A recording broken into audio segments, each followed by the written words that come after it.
যে হাফেজ এক নিঃশ্বাসে বসে এক সিটিংয়ে পুরা কোরআনের ফাতিহা থেকে নাস পর্যন্ত শুনিয়ে দিতে পারছে, সে আল কোরআনের অর্থের কতটুকু বুঝতে পারছে, তার আকীদা, আমল, আখলাকে, এই তিনটা জিনিসে আল কোরআনের প্রতিফলন কতটুকু হচ্ছে ভাবতে হবে। কুল যখন বলি, দেখেন জিব্বাটা কিন্তু এখন আর বসে নাই, জিব্বাটা এরকম একটা শেপে চলে আসছে এবং ঠোঁটও কিন্তু আর স্বাভাবিক অবস্থায় ঠোঁট গোল হয়ে পেশের আকৃতিতে চলে আসছে। মা কুল। আচ্ছা, এই আওয়াজটা করার জন্য তিনটা জিনিসের রোল আছে। একটা হচ্ছে ভোকাল কর্ডস, অবশ্যই এখানেও ভোকাল কর্ডস কাঁপছে, কিন্তু এখানে জিব্বারও একটা রোল আছে। জিব্বা যদি উঠে না যেত তাহলে এই আওয়াজটা আমরা পেতাম না, এবং ঠোঁটের একটা রোল আছে, ঠোঁট যদি গোল না করতাম এই আওয়াজটা পেতাম না। তাহলে এই তিনজনে মিলে আওয়াজটাকে তৈরি করছে, কিন্তু তিনজনের কাউকেই এককভাবে আওয়াজের সোর্স বলা যাচ্ছে না। বাংলাদেশের সবচেয়ে প্রিয় মানুষকে বলেন তো আপনারা? কোরআন হাফেজ। কোরআন হাফেজকে সবাই ভালোবাসে। মসজিদের ইমামকে নিয়েও দ্বিমত থাকতে পারে, কিন্তু মসজিদে তারাবি পড়াতে যে হাফেজ আসে তাকে দেখবেন সবাই কেমন ভালোবাসে, একটু খেয়াল করবেন। এই যে নুনটা এখানে আছে, আমি আনতা স্পষ্ট করে না বলে আনতা, জিব্বাটাকে তায়ের মাখাজে কাছাকাছি নিয়ে না লাগিয়ে নাক থেকে গুণনা করলাম। এই জিনিসটার নাম হচ্ছে কি করলাম? ইখফা। তাহলে ইখফা নুনের একটা স্থায়ী না অস্থায়ী বৈশিষ্ট্য? অস্থায়ী বৈশিষ্ট্য। কেন অস্থায়ী বলছি? কারণ সবসময় নুনই ইখফা হবে না। আমি নিজে অনেক সময় অপরাধবোধে ভুগি যে আমি কি তাজবিদকে কঠিন করে তুললাম, আমি কোরআনকে আপনাদের জন্য কঠিন করে তুলছি, এটা মাঝে মধ্যে মনে হয়। কারণ অনেকে আমাকে প্রশ্ন করেন যে আমি উচ্চারণ ঠিক না হওয়ার ভয়ে নামাজেই তেলাওয়াত আগাইতে পারি না। এইটা যেন কখনো করবে না। আমি আপনাদেরকে হাতে পায়ে ধরে বলছি, এটা তাজবিদ শেখার উদ্দেশ্য না। তাজবিদ শিখে আমি তেলাওয়াত আগাইতে পারতেছি না, এটা কখনোই তাজবিদ উদ্দেশ্য। আমি তাজবিদের শিক্ষক হয়ে আপনাকে বলছি, এই নামাজ হবে না ফতোয়াটা থেকে আমাদের সরে আসা খুব দরকার। এটা হচ্ছে অজ্ঞের ফতোয়া। আমি কেন বলছি? আপনি মসজিদে গিয়ে দেখবেন যে কেউ কোনোখানে উনি যে নিয়মটা জানেন, একটা মাসালা হয়তো জানেন, সেটা হয়তো ভুল জানেন, ধরে নিলাম ঠিকই জানেন, ওইটার ব্যতিক্রম দেখলেই তার প্রথম কথা হচ্ছে এই মতো নামাজ হবে না, আপনার নামাজ হবে না। এই নামাজ হবে না ফতোয়াটা আমরা কোথা থেকে শিখলাম? এবং আমাদের তাজবিদের মধ্যে ঢুকে পড়েছে নামাজ হবে না ফতোয়া, এমনভাবে ঢুকে পড়েছে যে আমার ইউটিউব ভিডিওতে আমি কমেন্টের মধ্যে দেখলাম কেউ খুব এটা নিয়ে করছেন যে এইভাবে তাহলে তো আমাদের নামাজই হয় না, অথচ আমি কোথাও বলি নামাজ হয় না। আলহামদুলিল্লাহি রাব্বিল আলামিন ওয়া সাল্লাল্লাহু ওয়া সাল্লাম আলা নবিয়িনা মুহাম্মাদিন ওয়া আলা আলিহি ওয়া সাহবিহি আজমাইন। আমাদের দিন শিক্ষার 30 কোর্স কারিকুলামের অন্তর্ভুক্ত বেসিক তাজউইদ কোর্সের সেকেন্ড এডিশনে আপনাদেরকে স্বাগতম। এই কোর্সটা আমরা আগে একবার করিয়েছি একদম শুরুতে, এই 30 কোর্স কারিকুলামের যাত্রার শুরুতে, এবং আবার এটা অনেকের রিকোয়েস্টে রিপিট করা হচ্ছে, সেই জন্যই এটাকে আমরা নাম দিয়েছি সেকেন্ড এডিশন। আশা করি প্রথমবারের চেয়ে এইবার আলোচনা, প্রেজেন্টেশন সব কিছু আরও সুন্দর হবে, এবং এবারে ইনশাল্লাহ এটা আমাদের ওয়েবসাইটে এনরোল করে যে কোনো সময় ক্লাস করে এক্সাম দেওয়ার জন্য উন্মুক্ত থাকবে যতদিন আল্লাহ তাআলা চান। আমাদের ইচ্ছা এটা টিকে থাকুক অনলাইনে, ভবিষ্যতে যারা আসবেন তারা যেন যে কোনো সময় কোর্সটা করতে পারেন ইনশাআল্লাহ। আজকে আমাদের বেসিক তাজবিদ কোর্সের প্রথম ক্লাস, এবং এই প্রথম ক্লাসে আমরা তাজবিদ শাস্ত্র সম্পর্কে কিছু আলোচনা করব। তাজবিদ শাস্ত্রের সংজ্ঞাটা কী, মানে এই শাস্ত্রের বা সাবজেক্টের বিষয়টা কী, সেটা নিয়ে একটু আলোচনা করব। আরবি বর্ণমালা নিয়ে খুব সামান্য কিছু কথা বলতে হবে, এবং আজকে আমরা মাদ্দের হরফ এবং মাদ্দের হরফের মাখরাজ আমরা চিনব। আজকের আলোচনা এতটুকু হবে ইনশাআল্লাহ। চলুন আমরা আল্লাহ তাআলার সাহায্য প্রার্থনা করে শুরু করি। যে কোনো কোরআন শিক্ষা, সেটা কোরআনের তিলাওয়াত হোক অথবা কোরআনের অর্থ জানা, তাফসির জানা হোক, এই সব কিছু শুরুতেই হাদিসটা না বললেই নয়। খায়রুকুম মান তাআল্লামাল কুরআন ওয়া আল্লামাহু, তোমাদের জন্য সর্বোত্তম হচ্ছে যে আল কোরআন শেখে এবং শেখায়। এবং আল কোরআন শেখার এই যে প্রক্রিয়া, এবং বিশেষ করে তাজউইদ শেখার প্রক্রিয়ায় আমাদেরকে বারবার আল কোরআন তেলাওয়াত করতে হয়, একই আয়াত একই অংশ হয়তো বারবার পড়তে হয়। এটাও আমাদের জন্য ইনশাআল্লাহ একটা রিওয়ার্ডিং কাজ। মান ক্বারা হারফান মিন কিতাবিল্লাহি ফালাহু বিহাসানা ওয়া হাসানাতু আশরি আমসালিহা লা আকুলু আলিফ লাম মিম হারফ ওয়ালাকিন আলিফুন হারফুন ওয়া লামুন হারফুন মিন হারফ। এই হাদিস আপনারা ছোটবেলা থেকে শুনে আসছেন। কোরআন পাঠের ক্ষেত্রে প্রতি হরফে 10টি করে নেকি, এটা বিশুদ্ধ হাদিস। এবং কেউ যদি না বুঝেও আল কোরআন পড়ে, যদিও না বুঝে আল কোরআন পড়তে থাকাটা এটা কাম্য নয় এই অর্থে যে আল কোরআন বোঝা এবং আমল করা হচ্ছে আল কোরআন অবতীর্ণ করার মূল উদ্দেশ্য। মানুষ আল কোরআন বুঝবে, এর দ্বারা অন্তরের রোগ দূর করবে, এর দ্বারা আল্লাহর প্রতি ঈমান আনবে, ঈমানকে মজবুত করবে, আখিরাতের প্রতি ঈমান আনবে এবং এর উপর আমল করবে, আল কোরআন থেকে মানুষকে আহ্বান জানাবে। কোরআনের অর্থ এবং শিক্ষা না জানা ছাড়া এই কোনো কিছু সম্ভব না, এটা মূল উদ্দেশ্য। কিন্তু তারপরেও আল্লাহ সুবহানাহু ওয়া তাআলা এই কিতাবের সবটুকুকেই বরকতময় করেছেন। কাজে কেউ যদি না বুঝেও আল কোরআন তেলাওয়াত করে তাহলে সেখানেও সে প্রতি হরফে 10টি করে নেকি পাবে, যদি বা নাও বুঝে। এটা আল্লাহ সুবহানাহু ওয়া তাআলার অনুগ্রহ। তবে হারফ বলতে কি বোঝায়, এখানে একটা জিনিস নতুন অ্যাড করার আছে আমার পক্ষ থেকে, সেটা হচ্ছে আলেমগণ বলেছেন যে হারফ বলতে এখানে অক্ষর বোঝানো হয়নি, শব্দ বোঝানো হয়েছে। তো কাজেই আমরা হয়তোবা ধারণা করেছি এতদিন যে এর দ্বারা উদ্দেশ্য হচ্ছে এক একটা অক্ষর। এই জন্য রাসূল সাল্লাল্লাহু আলাইহি ওয়াসাল্লাম বলেছেন আলিফ হারফুন। আলিফ দেখেন, আলিফ যদি আপনি খেয়াল করেন, আলিফ আসলে একটা, কারণ আলিফ আমরা একটা অক্ষর এখানে পড়ি না, যখন আলিফ লাম মিম আমরা পড়ি আলিফকে বানান করে পড়ি, আর বানান করে পড়লে এখানে আপনি দেখতে পাচ্ছেন 3টা অক্ষর আসলে। তো 3টা অক্ষরকে নবী রাসূল সাল্লাল্লাহু আলাইহি ওয়াসাল্লাম একটা অক্ষর বলছেন। এখান থেকে বোঝা যায় যে এখানে আসলে শব্দকে হারফ বলা হয়েছে। হারফ বলতে আমরা যেটা বর্তমানে অক্ষর বুঝি, এটা একটা পারিভাষিক অর্থ, কিন্তু আরবি ভাষায় হারফ বলতে শব্দকে বোঝায়, এবং এখানে শব্দকে বোঝানো হয়েছে। আল্লাহ তাআলা বলছেন ইন্নাল্লাযীনা ইয়াতলুনা কিতাবাল্লাহি ওয়া আকামুস সালাতা ওয়া আনফাকু মিম্মা রাযাকনাহুম সিররান ওয়া আলানিয়াতান ইয়ারজুনা তিজারাতান লান তাবুর। যারা আল্লাহর কিতাব তেলাওয়াত করে, এবং তেলাওয়াত শব্দের অর্থের মধ্যে কিন্তু পাঠ করা এবং অনুসরণ করা দুইটিই অন্তর্ভুক্ত। এর দলিল হচ্ছে আপনারা সূরা আশ-শামস যদি পড়েন, ওয়াশ-শামসি ওয়া দুহাহা ওয়াল কমারি ইযা তালাহা। কমার ইযা তালাহা, যখন চাঁদ সূর্যের অনুসরণে, সূর্য যখন চলে যায় তখন চাঁদ উঠে সূর্যের পরবর্তীতে, সূর্যকে অনুসরণ করে। তাহলে আল্লাহ সুবহানাহু ওয়া তাআলা এই আয়াতে বলছেন যারা আল্লাহর কিতাব তেলাওয়াত করে, অর্থাৎ আল্লাহর কিতাব পাঠ করে এবং এর অনুসরণ করে, ওয়া আকামুস সালাহ, এবং সালাত কায়েম করে, ওয়া আনফাকু মিম্মা রাযাকনাহুম সিররান ওয়া আলানিয়া, এবং তাদেরকে আমি যা দিয়েছি, যে রিজিক দিয়েছি তা থেকে গোপনে প্রকাশ্যে তারা ব্যয় করে, ইয়ারজুনা তিজারাতান লান তাবুর, তারা এমন একটা ব্যবসার আশা করতে পারে যেই ব্যবসায় তারা কখনো ক্ষতির সম্মুখীন হবে না। কাজেই আল কোরআনের চর্চা করা আল্লাহ সুবহানাহু ওয়া তাআলার সাথে একটা উত্তম ব্যবসা। কাজেই আমরা আল কোরআনের শিক্ষার সাথে, আল কোরআন শেখা এবং শেখানোর সাথে যদি লেগে থাকি আজীবন, আমরা ইনশাআল্লাহ কল্যাণের মধ্যে থাকব এবং একটা উত্তম ব্যবসার মধ্যে থাকব ইনশাআল্লাহ। তাজউইদের কোর্সের শুরুতে কয়েকটা বিষয়ের প্রতি আপনাদেরকে দৃষ্টি আকর্ষণ করতে চাই। 1 নম্বর কথা হচ্ছে তাজউইদ এবং সুন্দর তেলাওয়াতের মূল উপকারিতা হচ্ছে আল কোরআনের সাথে সম্পর্ক গভীর হওয়া। আমরা তাজউইদ শিখলাম, সুন্দর করে তেলাওয়াত করছি, হিফজ করছি, তাহাজ্জুদকে আমরা পড়ি, তাহলে ফায়দা কি? হিফজের ফায়দা কি? আমার বাচ্চা হাফেজ এটা বলা, আর আমি হাফেজ হিসেবে মানুষের সামনে পরিচয় দেওয়া না। এর উদ্দেশ্য যত বেশি আমি সুন্দর করে তেলাওয়াত করব, আমার বেশি করে কোরআন পড়তে ইচ্ছা করবে, আমার এর অর্থ বুঝতে ইচ্ছা করবে, অর্থ জানতে ইচ্ছা করবে, আমি সেই অর্থ চিন্তা করব, এবং যেটা মুখস্থ করেছি সেটা রাতের গভীরে আমি তেলাওয়াত করব, আমার আমলের উপর এর প্রভাব পড়বে। এইটা হচ্ছে তাজউইদ এবং সুন্দর তেলাওয়াতের মূল উদ্দেশ্য। তাজউইদ ইটসেলফ কোনো গোল না, তাজউইদটা ইটসেলফ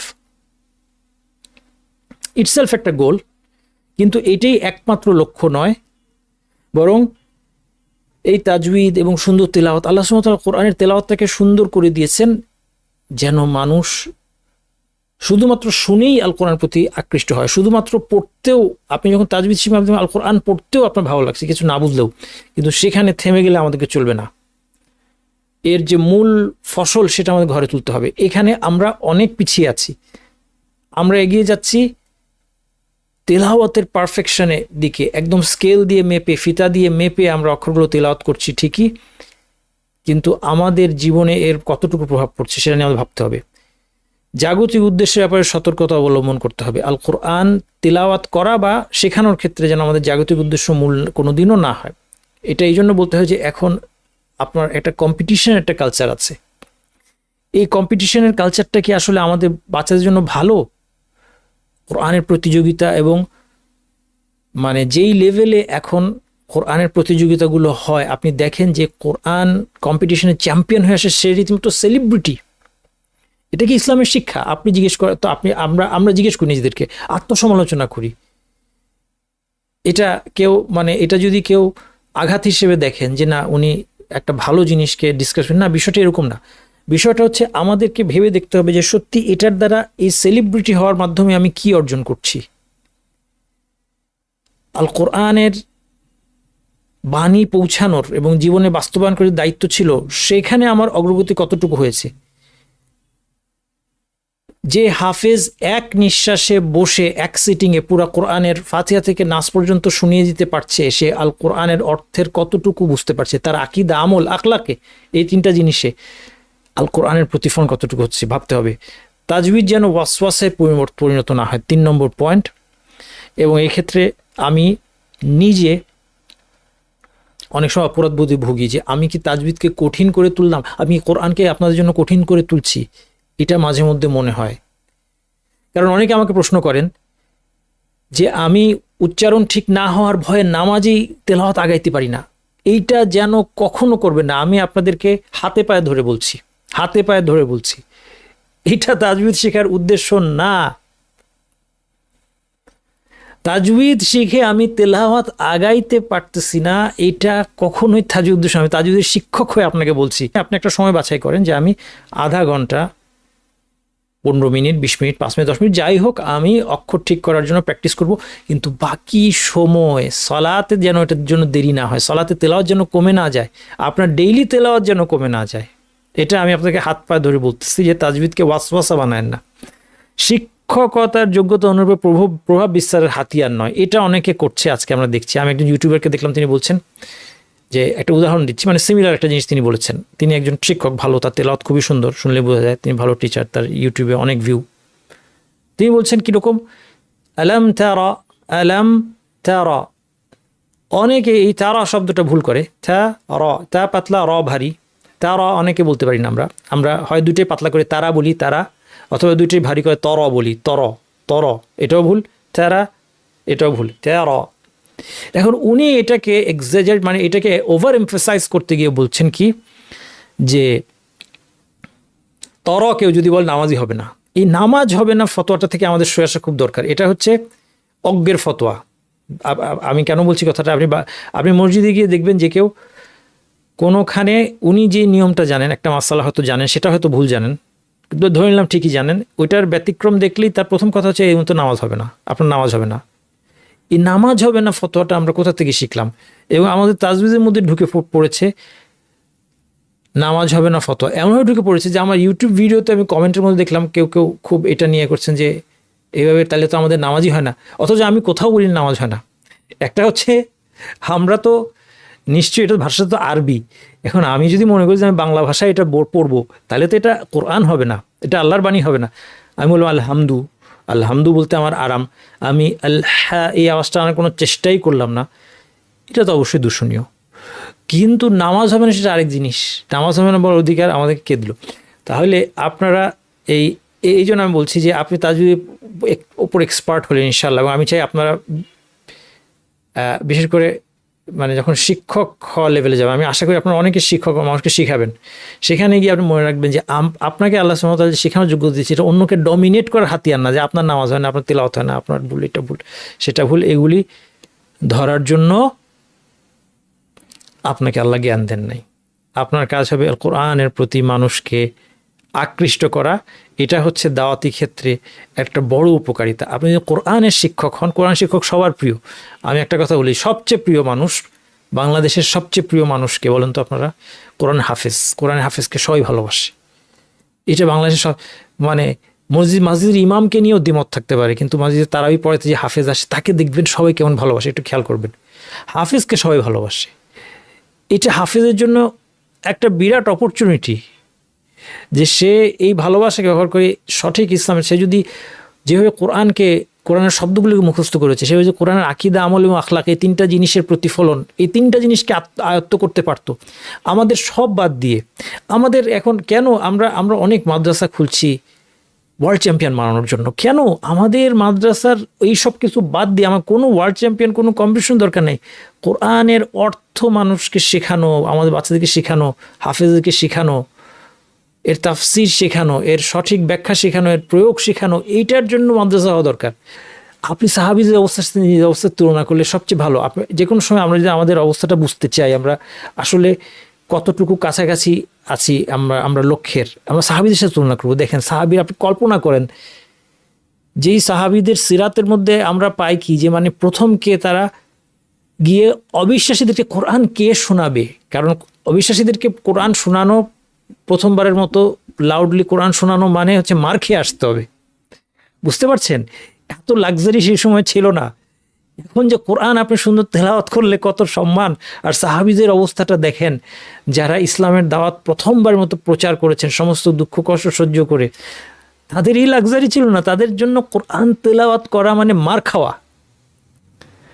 তারা কোথায়, তারা কোত্থেকে তারা কম্পিটিশন করবেন, একটু চিন্তা করে দেখেন। তাহলে কথাগুলি এত কথা কেন বলছি এখানে? কারণ আমরা যখন তাজউইদ এবং সুন্দর তেলাওয়াত নিয়ে আমরা যখন ক্লাস করব, আমরা ফিতনার বর্ডার লাইনের মধ্যে আছি। হ্যাঁ, আমার কথা মনের মধ্যে কষ্ট নিয়েন না, আপনারা অনেক আশা নিয়ে তাজউইদ শিখতে এসেছেন এবং আমি অনেক পছন্দ করে তাজউইদ পড়াই, কিন্তু আমরা ফিতনার বর্ডার লাইনের মধ্যে আছি। এটা নিয়ে বিভিন্ন রকম যেমন ওয়াসওয়াসা, অথবা আমরা যদি ভালো করি তখন আমরা বিভিন্ন ফিতনার মধ্যে চলে যেতে পারি, সেটা যেন না যায়। আমাদের এবং আমাদের সন্তানকে সবসময় টার্গেট ঠিক রাখতে হবে। আমাদের টার্গেট কি? এই কোরআন ব্যবহার করে নিজে আমল করা এবং মানুষকে ইসলামের প্রতি আকৃষ্ট করা। তাজউইদের বিষয়বস্তু, ভূমিকা দীর্ঘ করে ফেললাম, আপনারা ক্ষমাসুন্দর দৃষ্টিতে দেখবেন। তাজউইদের বিষয়বস্তু হচ্ছে তিনটা: মাখরাজ, সিফাত, সিফাত থেকে প্রাপ্ত বিধান। সহজে মনে রাখতে পারেন। মাখরাজ উচ্চারণ স্থান, মাখরাজ আপনার ছোটবেলা থেকে শুনে আসছেন, উচ্চারণ স্থান। সিফাত ছোটবেলা থেকে আপনারা কম শুনেছেন, আমার দেশে বেশি যেটা শোনা যায় সেটা হলো মাখরাজ, কিন্তু সিফাত এবং সিফাতের প্রয়োগটা আমার দেশে তেলাওয়াতের ক্ষেত্রে কম। এখন অনেক বেড়েছে, এখন আপনারা সিফাত অনেকে জানেন। এখন আমরা যখন হাফেজ সাহেব ইন্টারভিউ নেই তখন দেখি যে ওনারা এই সম্পর্কে অনেক ভালো ধারণা রাখেন, কিন্তু একসময় এগুলো কোনো ধারণাই ছিল না। একসময় তাজউইদের জ্ঞান সীমাবদ্ধ ছিল খালি কলকলা আর নুন সাকিনের বিধান যে জানতো। কলকলার 5টি হরফ কুতবুজাদ, নুন সাকিনের 4টি বিধান, ইজহার, ইদগাম, ইখফা এবং ইকলাব, এবং এই হরফগুলো যদি বলতে পারতো বড় আলেম। আর এখন অবস্থা পরিবর্তন হয়ে গেছে, এখন এগুলোর আরও যে অন্যান্য স্থায়ী সিফাত আছে সেগুলি আলোচনা। যাই হোক, তাহলে মাখরাজ হচ্ছে উচ্চারণ স্থান, আমরা দেখব একটা একটা করে। এরপর সিফাত হচ্ছে কিছু বৈশিষ্ট্য আছে হরফের, তার মধ্যে কোনটা স্থায়ী কোনটা অস্থায়ী। যদি উদাহরণ দিই, যেমন কিছু হরফের বৈশিষ্ট্য হচ্ছে ইস্তেআলা, ইস্তেআলা, এগুলো সব আসবে সামনে। এখন শুধুমাত্র জিনিসটা কি পরিচয় দেওয়ার জন্য বলছি। ইস্তেআলা হচ্ছে আওয়াজ ঊর্ধ্বগামী হওয়া, যেমন কফ, কলা, কলা, কলা যখন আপনি বলছেন তখন আপনি আওয়াজটাকে উপর দিকে ঠেলে দিচ্ছেন, ফলে একটা ভারী আওয়াজ হচ্ছে। উপরের দিকে ঠেলে দেওয়ার ফলে আওয়াজটা ধাক্কা খেয়ে যখন ফিরে আসে তখন সেটা ভারী হয়ে ফিরে আসে। তাহলে এই যে আওয়াজটাকে উপরের দিকে ঠেলে দিলেন, একে বলা হয় তাজউইদ পরিভাষায় ইস্তেআলা। এটা কফের একটি স্থায়ী বৈশিষ্ট্য, যেখানে কফ আছে সেখানে ইস্তেআলা আছে। এই জন্য আমরা কালা বলি না, আমরা বলি কলা, কইল, কুলা, এটাও ভারী, কফ পেশ। কিও ভারী, মুস্তাকিম এটাও ভারী, কিলা এটাও ভারী, কম ভারী কিন্তু ভারী। তাহলে এটা হচ্ছে কফের একটা স্থায়ী সিফাত, অর্থাৎ সবসময় কফ যেখানে আছে সেখানে ভারী, কফ কখনো পাতলা হবে না। এখান থেকে প্রাপ্ত বিধান কি? এখান থেকে প্রাপ্ত বিধান হচ্ছে এটা ভারী, ভারীটা হচ্ছে প্রাপ্ত বিধান, সিফাত থেকে প্রাপ্ত বিধান। দেখেন সিফাতটা হচ্ছে আওয়াজ ঊর্ধ্বগামী হওয়া, কফের আওয়াজটাকে আমি জিব্বা দিয়ে উপরে ঠেলে দিচ্ছি, আওয়াজ ঊর্ধ্বগামী, এটা হচ্ছে ইস্তেআলা। জিব্বার একটা বিশেষ শেপের কারণে এটা হয়, জিব্বার পেছনটা উপর দিকে উঠে যায়, আওয়াজটাকে উপর দিকে ঠেলে দেয়। এর ফলাফলে কফটা কি হয়? কফটা ভারী হয়। তাহলে সিফাত হচ্ছে স্থায়ী সিফাত, একটা উদাহরণ দিলাম, ইস্তেআলা, আওয়াজ ঊর্ধ্বগামী হওয়া, এর ফলাফল হচ্ছে হরফটা ভারী। আচ্ছা, অস্থায়ী সিফাতের একটা বৈশিষ্ট্য হচ্ছে, যেমন নুন সাকিনের বিধান আপনাদের কাছে পরিচিত। নুন সাকিনের পরে কোন হরফ আছে সেই অনুযায়ী এটা কীভাবে পড়তে হবে কয়েকটা বিধান আছে। কখনো স্পষ্ট করে পড়া হয় ইজহার, কখনো যুক্ত করে পড়া হয় ইদগাম, কখনো লুকিয়ে গোপন করে পড়া হয়। গোপন করা বলতে পরবর্তী মাখরাজে জিব্বাকে নিয়ে নাক থেকে গুণনা করা হয়, এটাকে বলে ইখফা। যেমন আতা, আনতা, এই যে নুনটা এখানে আছে, আমি আনতা স্পষ্ট করে না বলে আনতা জিব্বাটাকে তায়ের মাখাজে কাছাকাছি নিয়ে না লাগিয়ে নাক থেকে গুণনা করলাম। এই জিনিসটার নাম হচ্ছে কি করলাম? ইখফা। তাহলে ইখফা নুনের একটা স্থায়ী না অস্থায়ী বৈশিষ্ট্য? অস্থায়ী বৈশিষ্ট্য। কেন অস্থায়ী বলছি? কারণ সবসময় নুনই ইখফা হবে না। আনতা এখানে ইখফা হয়েছে, কিন্তু যেমন মাই আমাল থাকলে এখানে ইখফা হবে না, মাই আমাল এটা ইদগাম। আচ্ছা, আবার আনআমতা বলার সময় নুনটাকে স্পষ্ট করে পড়েছি, তাহলে নুনের যে বৈশিষ্ট্য ইখফা এটা অস্থায়ী বৈশিষ্ট্য। খুব সংক্ষেপে তাহলে আমরা মাখরাজ চিনলাম, উচ্চারণের স্থান। আচ্ছা, উচ্চারণের স্থানের উদাহরণ দিই নাই, সামনে উদাহরণ আসবে, তারপরও দ্রুত যদি দিই যে কফের কথা আমরা বলেছিলাম, কফের মাখরাজ কোথায়? এই যে যদি জিব্বা হয়, জিব্বাটাকে আমি যদি ফ্ল্যাট করে রাখি, এদিকে আমার মুখ থেকে আমি ঢুকতে ঢুকতে লাস্টে যেই পয়েন্টে গিয়ে পৌঁছাবো সেটাই হচ্ছে কফের মাখরাজ। এটাকে বলা হয় আকসাল লিসান। লিসান জিব্বার সবচেয়ে দূরবর্তী অংশ, অর্থাৎ মুখ থেকে সবচেয়ে দূরের অংশ। দূরবর্তী মানে কি? কিসের থেকে দূরে? মুখ থেকে সবচেয়ে দূরে। মুখের বিচারে দূরে বা কাছে বলা হচ্ছে আকসাল লিসান, জিব্বার সবচেয়ে দূরের অংশ। মুখ থেকে যেতে যেতে জিব্বাটা যেটা সমতল হয়, তাহলে সবচেয়ে দূরে যে অংশটা আছে সেটাই হচ্ছে কফের মাখরাজ। এটাকে উপরে তালুর মাংসল অংশে লাগিয়ে কফ উচ্চারণ করা হয়। আক আক আক আকু আকি আক, এটা হচ্ছে কফের আওয়াজ। তাহলে এই হলো মাখরাজ, উচ্চারণ স্থান।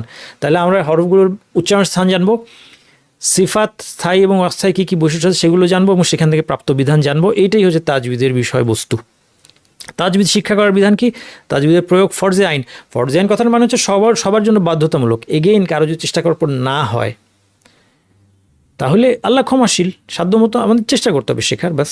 তারপর এটা নিয়ে দুশ্চিন্তা বেশি কিছু নাই যে হচ্ছে না, বেশি দুশ্চিন্তা কিছু নাই, তেলাওয়াত করবো, তাও ভুল হোক। প্রয়োগ করা ফরজে আইন, অর্থাৎ সবাইকে তাজবিদের নিয়মগুলো প্রয়োগ করতে হবে। কফকে ভারী করতে হবে, হ্যাঁ, কফকে যেই মাখরাজ বলা হয় সেখান থেকে উচ্চারণ করতে হবে, কিন্তু তত্ত্বটা ফরজে কিফায়া। অর্থাৎ কফ যে এই যে আমি বললাম আকসাল লিসান, আপনাকে জিজ্ঞেস করলাম কফের মাখরাজ কই, আপনি বললেন আমি জানি না, কোনো অসুবিধা নেই। আপনাকে বললাম আপনি বলেন তো কলা, আপনি ঠিকভাবে বলতে পারলেন কলা, কোনো অসুবিধা নেই। আমি বললাম আপনি বলেন তো আলহামদু, আপনি আলহামদু না বলে আলহামদু সঠিকভাবে আপনি উচ্চারণ করতে পারলে আপনার দায়িত্ব হয়ে গেল। এখন যদি আপনি জিজ্ঞেস করি, আচ্ছা হা যেটা উচ্চারণ করলেন, হায়ের মাখরাজটা কোথায় আপনি বলেন তো, আপনি বলতে পারলেন না, তাতে অসুবিধা নেই, কারণ এটা ফরজে কিফায়া। যারা শিক্ষক হবে তারা এটা জানলেই যথেষ্ট। প্রথম যেটাকে আমরা আলিফ বা তা বলি, এই আলিফটা আসলে হামজা। এই হামজাটাকে আলিফ দিয়ে লেখা হয়েছে এই জন্য যে যখন আলফাবেটটা প্রথম সাজানো হয় তখন হামজার চিহ্ন ছিল না, হামজার জন্য কোনো চিহ্ন ছিল না আরবি ভাষায়। হামজাটাকে কখনো আলিফ দিয়ে লেখা হতো, কখনো ওয়াও দিয়ে লেখা হতো, কখনো ইয়া দিয়ে লেখা হতো, কখনো এমনি লেখা হতো না। কিন্তু আরবরা যেহেতু ভাষাটা জানতো তারা পড়তে পারতো। পরবর্তীতে যখন অনারবদের মধ্যে ইসলাম ছড়াতে শুরু করলো তখন আল খলিল বিল আহমদ আল ফারাহিদি একজন ভাষাবিদ, অনেক আগের, তিনিও দ্বিতীয় শতকে, হিজরি দ্বিতীয় শতকের 170-এর আশেপাশে হয়তো বা ওনার ওয়াফাত, তিনি প্রথমবার মতো হামজার চিহ্ন আবিষ্কার করলেন। আইনের চিহ্ন থেকে আইনের শরীরটা ফেলে দিয়ে মাথাটা রেখে হামজা চিহ্ন আবিষ্কার করলেন। এই জন্য এখন থেকে আলিফের উপর হামজা দিয়ে বোঝানো হচ্ছে। প্রথমটা আসলে যেটা আমরা বলছি আলিফ, কিন্তু এটা হলো হামজা। তাহলে এখানে আলিফ কোথায়? দেখেন লাম আলিফ একটা জিনিস আছে, এই লাম আলিফ দেখবেন বর্তমানে অনেক কায়দায় লাম আলিফ তুলে দিয়েছে, কারণ যিনি কায়দাটা লিখেছেন তিনি মনে করেছেন যে এখানে তো লাম আলিফের মধ্যে আলিফ তো প্রথমেই গিয়েছে আর লাম তো আগেই গিয়েছে, লাম আলিফ আলাদা করে রেখে লাভ কি? কিন্তু তিনি এখন বুঝতে পারেন না যে প্রথম আলিফটা আসলে আলিফ না হামজা, আর এখানে যেটা লাম আলিফ এটা আসলে আলিফ। আলিফকে আলিফ না লিখে লাম আলিফ হিসেবে লেখা হয়েছে। এই জন্য এটা বিশেষ করে যারা আপনার শিক্ষকতা করবেন আপনারা এগুলো জেনে রাখা ভালো, শিক্ষক হিসেবে একটু বেশি জ্ঞান থাকা ভালো। কেন এটাকে লাম আলিফ হিসেবে লেখা? আলিফ কখনো এককভাবে উচ্চারিত হয় না। আলিফের আওয়াজটা কি? লা, যখন আমি বলছি লা, লাম বলার পর যে এক্সটেন্ডের আওয়াজ এটা আলিফের আওয়াজ, এটা একা আসবে না। বা, এটা হচ্ছে আলিফের আওয়াজ। হ্যাঁ, তাহলে শুরুতে বা যোগ করে তারপর আমার উচ্চারণ করতে হয়। তাহলে আলিফ যখনই আসে তার আগে একটা না একটা সাহায্যকারী হরফ থাকতেই হবে যার উপর জবর থাকবে।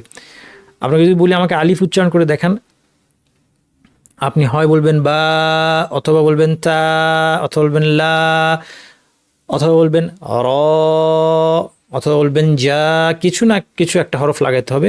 সেই জন্য আলেমগণ এখানে লামের সাথে লাগিয়ে, যেহেতু আলিফ এককভাবে আসে না, লাম আলিফ হিসেবে এটাকে লিখেছেন। আচ্ছা, এখন আমরা যখন কোরআন পড়তে যাই তাহলে কোনটা আলিফ আর কোনটা হামজা সেটা আমরা দ্রুত একটু দেখে নেই, যেন কোনো কনফিউশন না থাকে। মনে রাখবেন আলিফের সাথে জবর, জের, পেশ, সুকুন। সুকুন মানে জজম, একই জিনিস, সুকুন বা জজম যেটাই বলেন। আলিফের সাথে যদি জবর, জের, পেশ থাকে, সুকুন থাকে ইত্যাদি, তাহলে সেটা হামজা, সেটা আসলে আলিফ না। যেমন এই প্রথমে আছে আলাম, এখানে একটা আমরা আলিফ দেখতে পাচ্ছি, উপরে জবর দেখতে পাচ্ছি, বলেন তো এটা আলিফ না হামজা? এটা হামজা। এটা দেখতে আলিফ কিন্তু জবর থাকায় এটা হামজা। আমরা উচ্চারণ থেকে বুঝতে পারি আলাম, তাই না? উচ্চারণ থেকে আমরা বুঝতে পারছি এটা হামজা। হ্যাঁ, আপনারা সবাই ঠিক বলেছেন। আচ্ছা, এখানে বি আসহাবি, এখানে বায়ের পরে একটা আলিফ আছে, এটা কি আলিফ না হামজা? এটাও না, এটা একজন বললেন আলিফ। হ্যাঁ, এটা কিন্তু আলিফ না, এটা অনেকে কনফিউশন, কেন কেন বলছেন আলিফ? উপরে জবর দেখতে পাচ্ছেন না, জবর আছে। বি আস, বি আস, এই যে বায়ের পরের এটা বলছি, এই যে বায়ের পরের আলিফ, এটা আলিফ না, এটা হামজা। কারণ বি আস উচ্চারণ খেয়াল করেন, আ, এটা কি হামজা, এটা হচ্ছে হামজা। হ্যাঁ, আমি তো বা বলি না, তাই না? এটা কি বা পড়ি, আমরা পড়ি বি আস। আচ্ছা, আলাম এটাও হামজা। এখানে এইখানে দেখেন আবাবিল, আবাবিল শব্দের প্রথম আলিফটা হামজা, দ্বিতীয় আলিফটা কিন্তু আলিফ। আবাবিল, আবা আ এটা হামজা, বা যেটা বললাম এটা কিন্তু আলিফ, তাই না? আশা করি জিনিসটা ক্লিয়ার।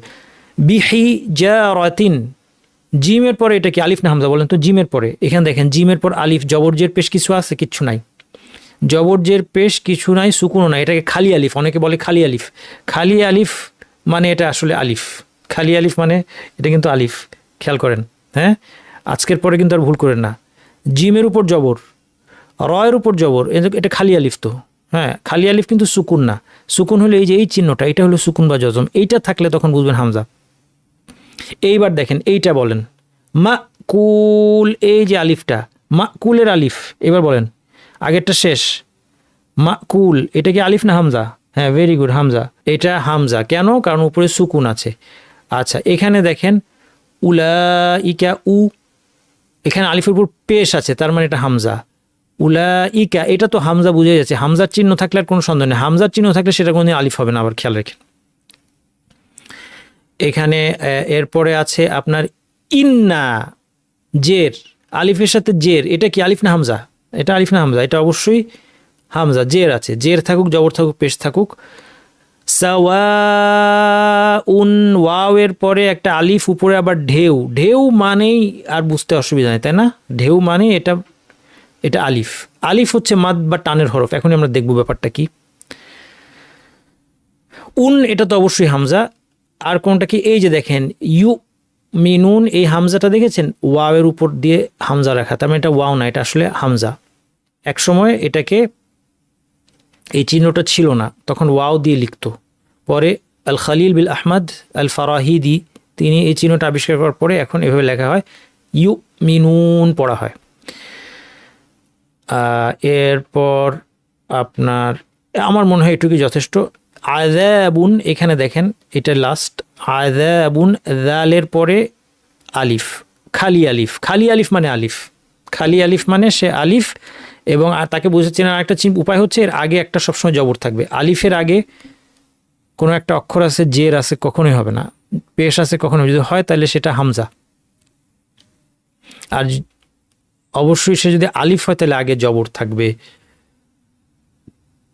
এটা খেয়াল রাখবেন। তাহলে আশা করি আমরা চিনতে পারলাম। এবার আসেন মাদ্দের হরফ কাকে বলে। আমাদের মাখরাজ পড়ার আগে 1 নম্বর মাখরাজটা, মাখরাজ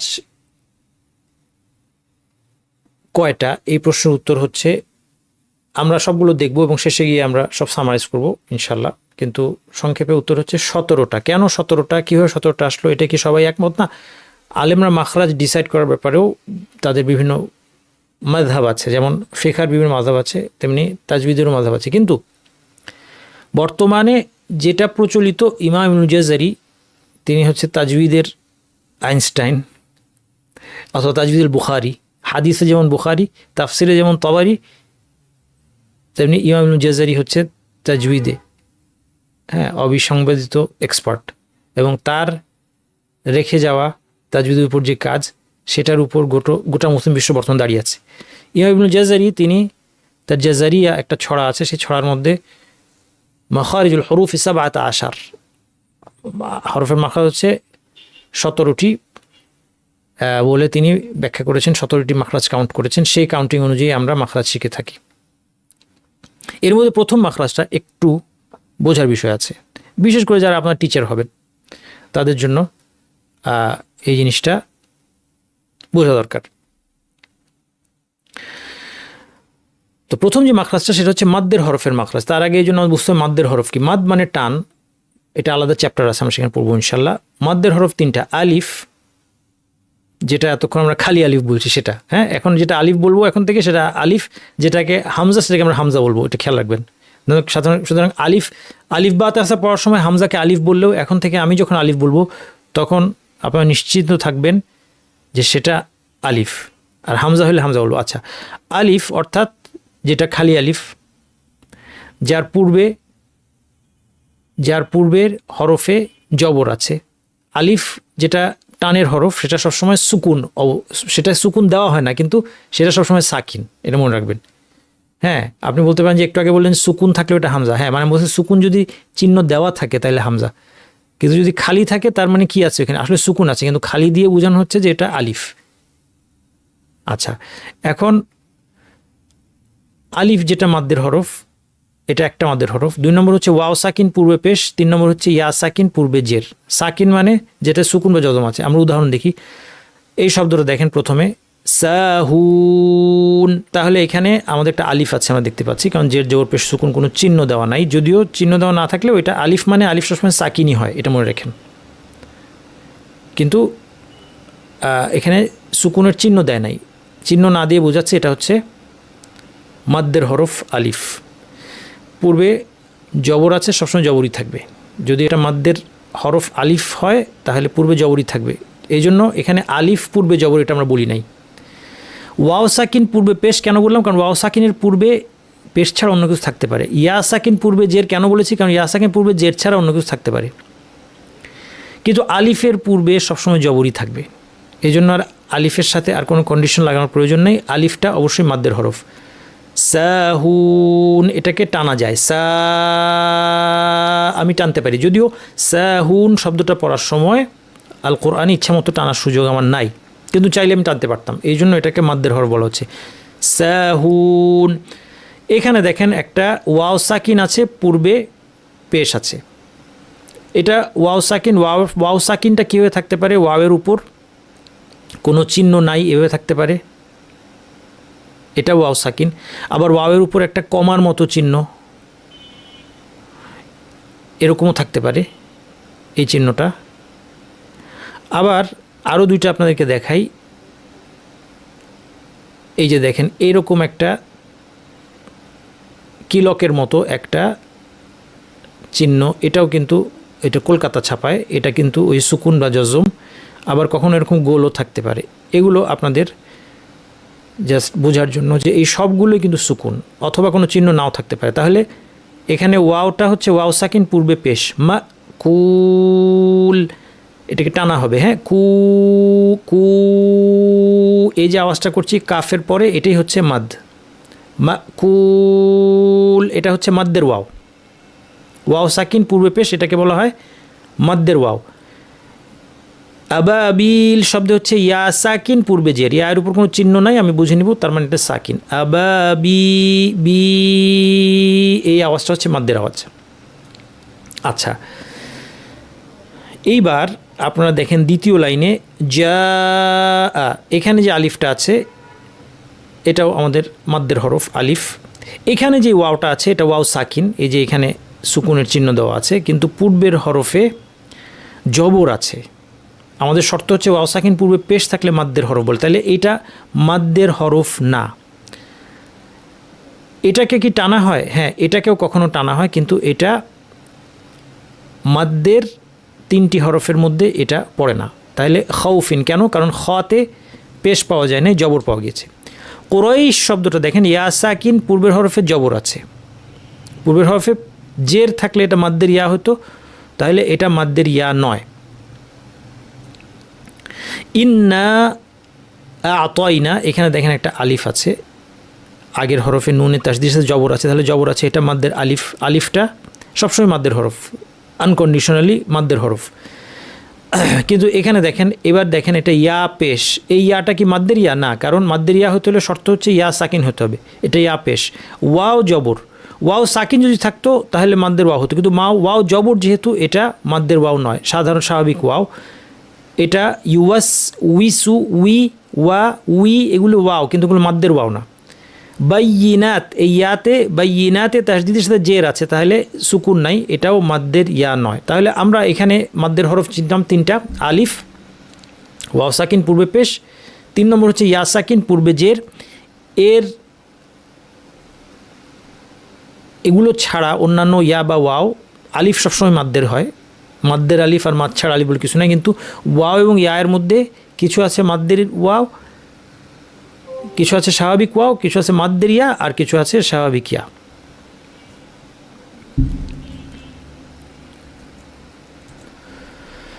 আচ্ছা, এখন আসেন আমরা প্রথম মাখরাজে চলে আসি। প্রথম মাখরাজ হচ্ছে আল জাউফ, এটার নাম তাজবিদের পরিভাষা। এটা হচ্ছে মুখ এবং কণ্ঠনের শূন্যস্থান।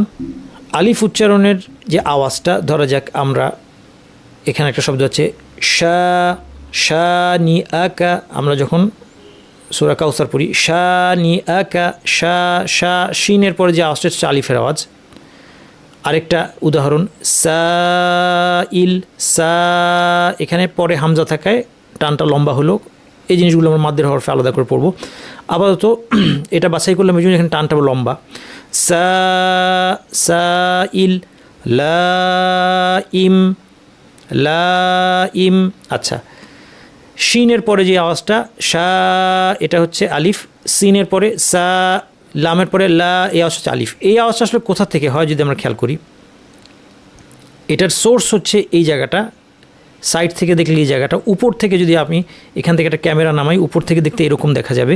এখানে আমাদের এটা হচ্ছে আমাদের কণ্ঠনালী বা শ্বাসনালী।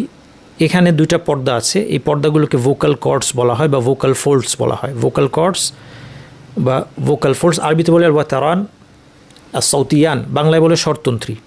তো আমার কাছে ভোকাল কর্ডস বলতে সবচেয়ে সহজ লাগে, যদি আরবিতে না বলি, আরবিতে অনেকের জন্য কঠিন হয়ে যাবে। বাংলা ইংরেজির মধ্যে আমরা ইংরেজিটা সহজ, ভোকাল কর্ডস। এই 2টা পর্দা যখন কাঁপে তখন আওয়াজ হয়। তাহলে আমরা যখন বলছি লা লা, তখন এই 2টা পর্দা কাঁপছে। আপনি যদি এখানে হাত দিয়ে ধরেন তাহলে আপনি টের পাবেন লা, এখানটা ভাইব্রেশন টের পাবেন লা। তারপর যেখানে এই যে এখানে আমাদের উঁচু জায়গাটা আছে সেটার বরাবর যদি আপনি ধরেন তাহলে আপনি ভাইব্রেশন টের পাবেন। হ্যাঁ, সা লা, এই ভাইব্রেশনটা হচ্ছে এই যে 2টা পর্দা কাঁপছে এর ভাইব্রেশন। আচ্ছা, এখন তাহলে আলিফের আওয়াজের সোর্স যদি এটা হয়, তাহলে আমরা কেন আলিফের মাখরাজ বা উচ্চারণের স্থান এটাকেই বলবো না? এটা তো বলা যেত যে তাহলে আলিফের উৎস হচ্ছে ভোকাল কর্ডসে, কিন্তু সেটা না বলে মুখ এবং কণ্ঠনালীর শূন্যস্থান কেন বলা হলো? এই জিনিসটা আমাদের একটু বোঝা দরকার। তার কারণ হচ্ছে যে এই জায়গাটাকে যদি আমরা আলিফেল মাখরাজ বা উচ্চারণের স্থান বলি তার একটা সমস্যা আছে। সমস্যা হচ্ছে যে কোনো লাউড আওয়াজের সময় ভোকাল কর্ডস আসলে কাঁপে। যেমন আমি আপনাকে একটা উদাহরণ দেখাই, আল, এখানে আমি কী বলছি, এটা লাম, এই অক্ষরটা কি লাম, এই লামটা বলার সময়ও কিন্তু আমাদের এই ভোকাল কর্ডস কাঁপছে। আল, আচ্ছা, আরেকটা অক্ষর দাল, হ্যাঁ, দালিকার দাল, অথবা ইউকাযিবু বিদ্দিন। হ্যাঁ, এটা যদি আমি বলি ভোকাল কর্ডস কাঁপছে। জা, ভোকাল কর্ডস কাঁপছে। আসলে যে কোনো লাউড আওয়াজ যেটা দূরে যায় তখন ভোকাল কর্ডসটা কাঁপে, আর যে কোনো ফিসফিসে আওয়াজ যেমন সিন, আস বলার সময় ভোকাল কর্ডস কাঁপে না, ভোকাল কর্ডসটা খোলা অবস্থায় থাকে, সম্পূর্ণ খুলে যায়, বাতাস বেরোতে থাকে। আস, এই জন্য আপনি সিন নের আওয়াজ আপনি বেশি দূর শোনাতে পারবেন না, এটা বেশি দূরে একজন মানুষ শুনতে পারবে না। কিন্তু আমি যদি এই আওয়াজটা করি, লামের আওয়াজ, তাহলে দূরে একটা মানুষ শুনতে পারবে। আচ্ছা, তাহলে আমাদের এই কারণে তাহলে আপনি দেখতে পাচ্ছেন যে এই যে ভোকাল কর্ডস থেকে এটা হচ্ছে আলিফের সোর্স, কিন্তু এটা সমস্ত লাউড আওয়াজের সোর্স। এই জন্য ভোকাল কর্ডসকে আলিফের মাখরাজ বলা গেল না। আচ্ছা, ভোকাল কর্ডসটা এই জায়গায় এখানে ছবিতে দেখানো হচ্ছে, এবং এখান থেকে আলিফটার সোর্স এখান থেকে শুরু হয়ে মুখ দিয়ে বের হয়ে আসছে। যেহেতু এটাকে মাখরাজ বলা যাচ্ছে না, এখন তাজউদে পণ্ডিতরা চিন্তা করলেন যে তাহলে আওয়াজটা কোন প্যাসেজ দিয়ে অতিক্রম করে সেটাকে আমরা মাখরাজ বলি। তখন তারা দেখলেন যে আওয়াজটা মুখ এবং কণ্ঠনালীর শূন্যস্থান দিয়ে অতিক্রম করে, এবং এই আওয়াজটা উৎপন্ন করার ক্ষেত্রে জিহ্বা, ঠোঁট এই সব কিছুরই একটা রোল আছে। যেমন আমি যখন লা বলছি তখন জিহ্বাটা ফ্ল্যাট অবস্থায় আছে। আপনি বলতে পারেন যে জিহ্বাটা তো বিশ্রামে আছে, জিহ্বাটার কোনো কাজ নাই। কাজ না থাকাটাই কাজ, অর্থাৎ জিহ্বা যে কিছু করছে না, নিষ্ক্রিয় আছে। এটা আলিফের নির্দিষ্ট আওয়াজকে জন্ম দেওয়ার ক্ষেত্রে গুরুত্বপূর্ণ ভূমিকা পালন করছে। তারপরে ঠোঁটের শেপটা জবরের শেপ, হ্যাঁ, লা ঠোঁটের শেপটা জবরের শেপ। আমি যদি ঠোঁটটা গোল করে দিতাম তাহলে লু হয়ে যেত। দেখেন, লা ঠোঁটটা গোল করে দিলে লু হয়ে যাবে। লা বলার সময় জিহ্বাটা যদি আমি বিশ্রামে না রাখি, ফ্ল্যাট না রেখে একটু উঁচু করে দিই, তাহলে কী হবে? আওয়াজটা শুনেন, লে, দুইটা আওয়াজ কি এক? লা এটা আলিফ, লে এটা কি? এটা হচ্ছে একটা বাঁকা আলিফ।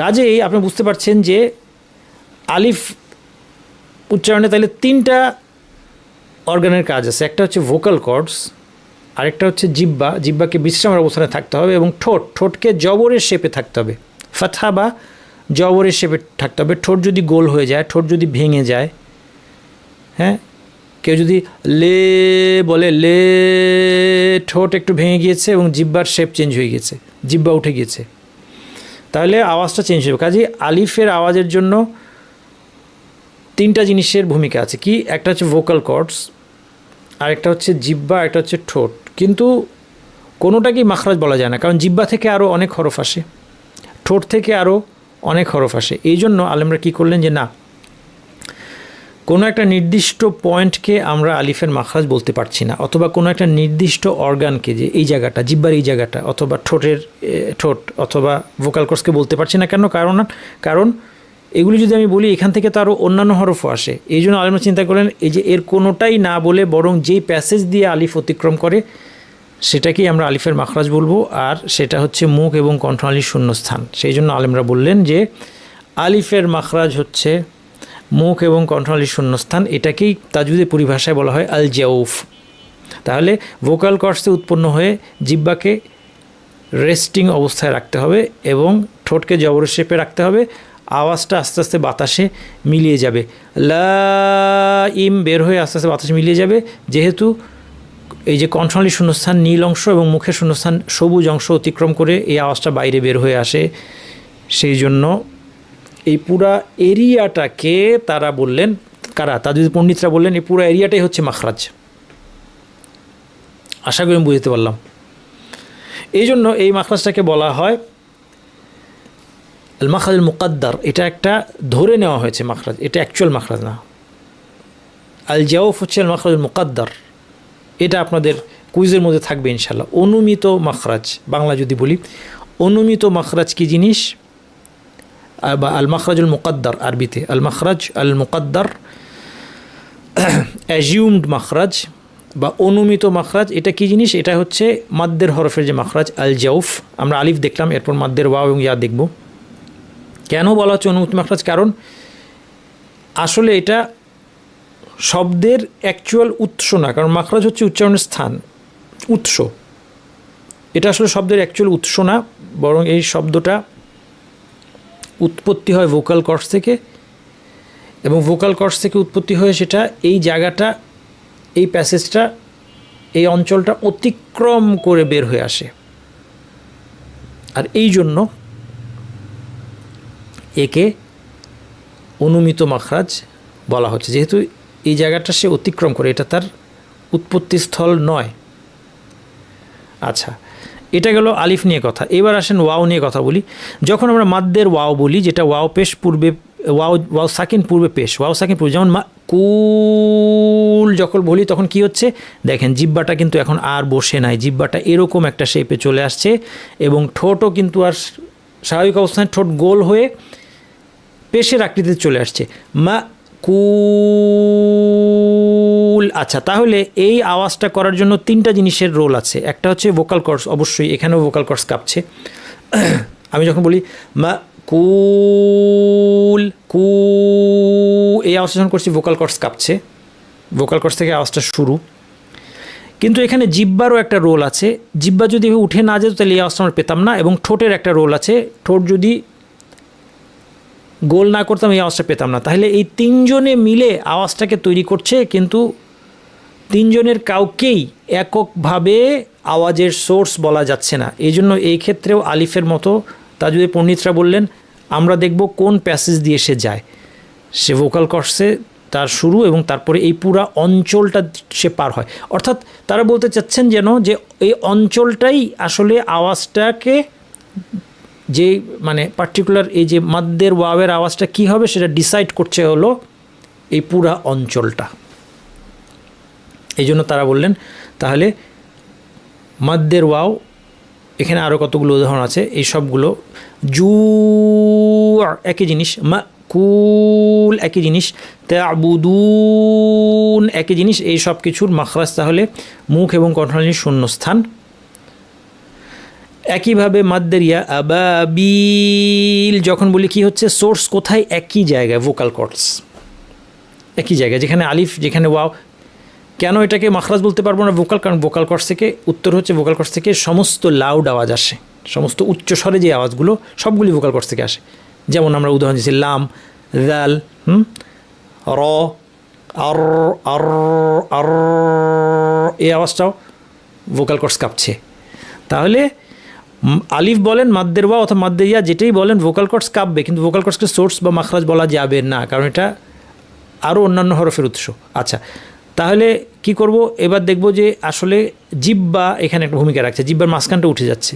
যখন আমরা আবাবিল বলি বি, তখন জিব্বার মাঝখানটা উঠে গিয়েছে, আপনি না বুঝলেও, এবং ঠোঁটের নিচটা একটু ভেঙে গিয়েছে, বি, এই জন্য এটার নাম কাসরা, ভেঙে যাওয়া থেকে কাসরা, ঠোঁটটা একটু ভেঙে গেল। বি বি বা বলার সময় এ হয়েছিল, বি বলার সময় নিচের চোয়ালটা একটু নেমে গেল, বি। তাহলে এখানেও আমরা দেখতে পাচ্ছি যে আমাদের মাদ্দের ইয়ার ক্ষেত্রে ভোকাল কর্ডস, জিব্বা, বিশেষভাবে জিব্বার মাঝখান এবং ঠোঁটের শেপের ভূমিকা আছে, কিন্তু কোনোটাকেই আওয়াজের সোর্স বলতে পারছি না আমরা। ফলে আলেমরা বললেন কি, যে কোন প্যাসেজ দিয়ে অতিক্রম করে, মুখ এবং কণ্ঠনালীর শূন্যস্থান। এখানেও এটার মাখরাজকে আমরা বলবো মুখ এবং কণ্ঠনালীর শূন্যস্থান আল জাউফ, যেই মাখরাজটা অ্যাকচুয়াল মাখরাজ না, প্রকৃত মাখরাজ না, অনুমিত মাখরাজ, আল মাখরাজ মুকাদ্দার। যেমন আবাবিল, আযীম, রহিম, একই ব্যাপার, এই তিনটা আওয়াজের ক্ষেত্রে একই ব্যাপার। আসলে আমরা ক্লাসের শেষ পর্যায়ে চলে এসেছি, এখন আমার সাথে আপনারা একটু প্র্যাকটিস করেন। আমরা কিছু আলিফ, কিছু মাদ্দের ওয়াও এবং কিছু মাদ্দের ইয়া আমরা প্র্যাকটিস করব, তাহলে আপনাদের উচ্চারণটা ঠিক হতে সহায়তা হবে। এরপর আপনি যখন টিচার কাছে শোনাবেন তখন আপনি নিশ্চিত হবেন যে আপনার ঠিক হয়েছে কিনা। প্রথম শব্দটা হচ্ছে মা, মা, মা, আস্তে আস্তে আওয়াজটা বাতাসে মিলিয়ে যাবে, মা, এক আলিফ, বেশি না। এটা আর একটু লম্বা, যা, এই কতটুকু দৈর্ঘ্য এগুলো আমরা মাদ্দের চ্যাপ্টারে আলাদা শিখব, সুতরাং এখানে এটা আমাদের মূল্যে না, কিন্তু আলিফটা প্র্যাকটিস করা আমাদের উদ্দেশ্য। যা, আদ, আদ, আলিফের আওয়াজটার সময় খোলা গলায় হবে, হ্যাঁ, আলিফের আওয়াজটা যেন চাপা না হয়। এরপর আমরা একটা জিনিস দেখব যে এইখানে মিম, জিম এবং আইন এগুলো পাতলা হরফ ছিল, ভারী পাতলা কি সেটা আমরা আলাদা করে পড়বো দৃষ্টির কোনো কারণে, কিন্তু এখন আপাতত আমরা বুঝতে পারছি যে আওয়াজটা পাতলা। হ্যাঁ, আমরা ম বলি না, আমরা বলি মা, আমরা জ বলি না, আমরা বলি কি যা, আমরা অ বলি না, আমরা বলি আ, এটা হচ্ছে পাতলা আওয়াজ। কিন্তু এর বিপরীতে এখানে কলা এটা ভারী বলি, হ্যাঁ ক ক এই আওয়াজটা কি, এই আওয়াজটা ভারী, কলা অর্থাৎ আওয়াজটাকে উপর দিকে ঠেলে দিলাম, এই জন্য আলিফটাও ভারী হবে। কফ যেহেতু ভারী হরফ তার সাথে আলিফটাও ভারী হবে। আমার সাথে বলেন কলা মিরসাদ, এখানে রটা ভারী করতে হবে কেন, আমরা রয়ের চ্যাপ্টারে আলাদা পড়বো ইনশাল্লাহ। আপাতত ভারী করে বলেন মিরসাদ। এরপরে মদ্দের ওয়াও জু জু সু উ মাকুল রাদু কু আনফুসাকুম ফখুর। আচ্ছা, এখানে আরেকটা বিষয় ছিল, এখানে আমরা বলেছি যে কলা ভারী, বদ ভারী সাথে আলিফটাও ভারী, মির সদ এখানে সদ ভারী সাথে আলিফটাও ভারী।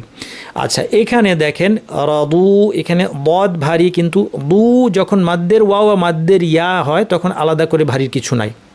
হ্যাঁ, মাদ্দের শুধুমাত্র আলিফের ক্ষেত্রে আগে ভারী হরফ থাকলে আলিফটা ভারী হবে, কিন্তু ওয়াও এবং ইয়ার ক্ষেত্রে এরকম কোনো কথা নাই। সেই জন্য তারপরেও আমি ভারী হরফ দিয়ে নিয়ে আসলাম। এরপরে মাদ্দের ইয়া দেখি আমরা, আমার সাথে বলেন ফি জি আল ফিল কিলা ইউদিউ আযীম। আলহামদুলিল্লাহ, আজকে আমাদের আলোচনা এতটুকুই। আজকে আমরা একটা মাখরাজ শিখলাম, যেহেতু আজকে ইন্ট্রোডাকশন ছিল, শুরুতে কিছু আলাপ ছিল। এই মাখরাজের নাম হচ্ছে আল জাউফ। এর অর্থ হচ্ছে মুখ এবং কর্ণের শূন্যস্থান। মুখ এবং কর্ণের শূন্যস্থান থেকে মাদ্দের হরফ উচ্চারিত হয়। মাদ্দের হরফ তিনটি, আলিফ যেমন বা, ওয়াও সাকিন পূর্বে পেশ যেমন বু, ইয়া সাকিন পূর্বে জের যেমন বি, এবং এই মাখরাজটি অনুমিত মাখরাজ অর্থাৎ আল মাখরাজ আল মুকাদ্দার। আল্লাহ সুবহানাহু ওয়া তাআলা আমরা যা কিছু আলোচনা করলাম এর ভুল ত্রুটি ক্ষমা করে এটা যেন কবুল করেন। সুবহানাকাল্লাহু ওয়া বিহামদিকা আশহাদু আল্লা ইলাহা ইল্লা আনতা আস্তাগফিরুকা ওয়া আতুবু ইলাইক।